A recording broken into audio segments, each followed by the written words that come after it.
السلام علیکم ناظرین، پولیٹیکل انسائٹ میں آپ کو خوش آمدید۔ ناظرین، ایک مشہور قول ہے کہ کوئی بھی معاشرہ کفر پر تو قائم رہ سکتا ہے لیکن ظلم پہ قائم نہیں رہ سکتا۔ اسی حوالے سے کل کراچی میں ایک بڑا اندوہناک واقعہ پیش آیا۔ ایک باپ اپنی بیٹی کو موٹر سائیکل پہ بٹھایا جا رہا تھا کہ اچانک پیچھے سے ایک تیز رفتار گاڑی آتی ہے، لینڈ کروزر گاڑی تھی وہ، اور اس گاڑی نے اس زور سے ہٹ کیا اور موٹر سائیکل سواروں کو کہ موٹر سائیکل کا کچلا بن گیا، اور دونوں جو باپ بیٹی تھے موقع پر جاں بحق ہو گئے، اور وہ گاڑی مزید موٹر سائیکلوں کو رونتی ہوئی آگے نکل گئی، اور وہ گاڑی ایک خاتون ڈرائیو کر رہی تھی۔ راہگیروں نے خاتون کو پکڑ لیا اور ان کو زد و کوب کرنا شروع کیا کہ ان کو جو حوالے کیا جائے پولیس کے۔ بہرحال رینجر وہاں پر آ گئی، معاملات کو دیکھا گیا۔ اب ہوا کیا؟ معلوم یہ ہوا کہ جناب کہ وہ گاڑی جو تھی وہ ایک بہت کوئی امیر ارب پتی خاتون تھی جو ڈرائیو کر رہی تھی۔ وہ ایک بہت بڑی صنعت کار ان کی بیوی ہیں، اور وہ پتہ نہیں نشے میں دھت تھیں یا کیا وجہ تھی جس کے نتیجے میں انہوں نے یہ کام کیا اور معصوم جو شہری تھے انہیں ہلاک کر دیا۔ اب بات یہاں ختم نہیں ہوتی۔ کہا یہ جا رہا ہے ان ملزمہ کے وکیل کی طرف سے کہ ان کا ذہنی توازن ٹھیک نہیں ہے، لہٰذا جب ذہنی توازن ٹھیک نہ ہو تو عدالت اس میں رعایت دیتی ہے اور جو ملزم ہے وہ بری ذمہ ہوتا ہے۔ لیکن اگر دیکھا جائے تو سوال یہ اٹھتا ہے کہ اگر وہ ذہنی مریضہ تھیں تو گاڑی ڈرائیو کیسے کر رہی تھیں؟ انہیں گاڑی ڈرائیو کرنے کی اجازت کس نے دی؟ کس طرح گاڑی لے کر گھر سے نکلی؟ دوسرا، مان لیا سب کچھ، تو محترمہ جو ہیں وہ 9 صنعتی اداروں کی ڈائریکٹر ہیں، 9 صنعتی اداروں کی مالک ہیں، انہیں چلاتی ہیں۔ کیا ایک ذہنی مریض، یا جسے آپ پاگل قرار دیں، کیا وہ ذہنی مریض 9 صنعتی اداروں چلا سکتا ہے؟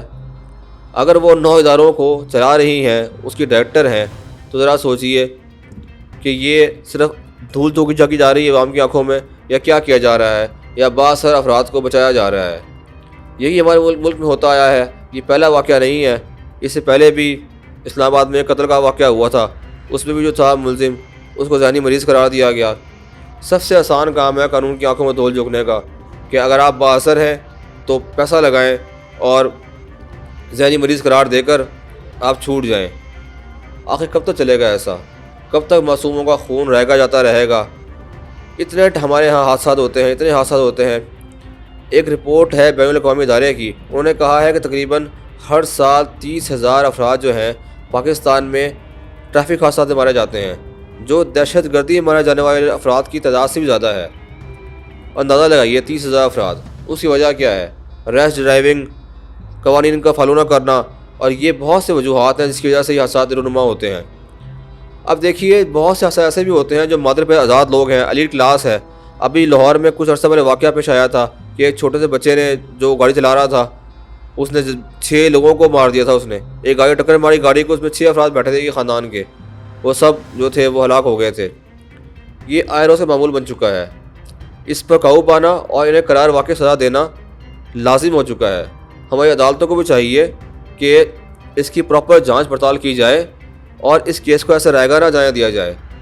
جو معصومہ خون ہے اسے ضائع نہ ہونے دیا جائے، اس سے باقاعدہ انکوائری کرائی جائے، اور ذہنی مریض ہے جو کچھ بھی ہے، ایسے ذہنی مریضوں کو تو لازم پھانسی لگائیں۔ یہ ذہنی مریض جو ہیں یہ عذاب بن چکے ہیں، اگر اس طرح کے ذہنی مریض ہیں تو عذاب بن چکے ہیں اس معاشرے کے لیے۔ آپ اندازہ کریں سڑک پہ چلنا ہی محال ہے۔ وہ بیچارہ باپ بیٹی، وہ جو بیچارہ پاپڑ فروش تھا، اس کی بیٹی دفتر میں تھی، اس نے فون کیا، مجھے آ کے لے جاؤ، میں نے باپ سے کہا۔ بیچارہ دفتر سے لے کے نکلا ہے بیٹی کو اپنی، اور آرام سے جا رہا ہے، پیچھے سے گاڑی ہٹ کرتی ہے، وہ ان کی زندگی ختمہ کر دیتی ہے۔ اتنا آسان ہو چکا ہے انسان کا خون یہاں پر، اتنی سستی جان ہے اس ملک کے اندر، اور آپ نے صرف ایک بیان دے دیا جناب کہ ذہنی مریض ہے، اور سب کو ختم کر دیا، ساتھ خون معاف ہو گیا ذہنی مریض ہونے سے۔ لہٰذا خدا را اس کیس کو اس مثال بنائیے گا، ماضی کی طرح ایسا نہ ہو کہ جو ماضی میں ہوتا رہا ہے تباہی ہوتی رہی ہے، ایسا نہ ہو کہ زندگی لوگوں کی برباد ہوتی رہے اور جو ہے ملزم کھلے عام دندناتے پھرتے رہیں۔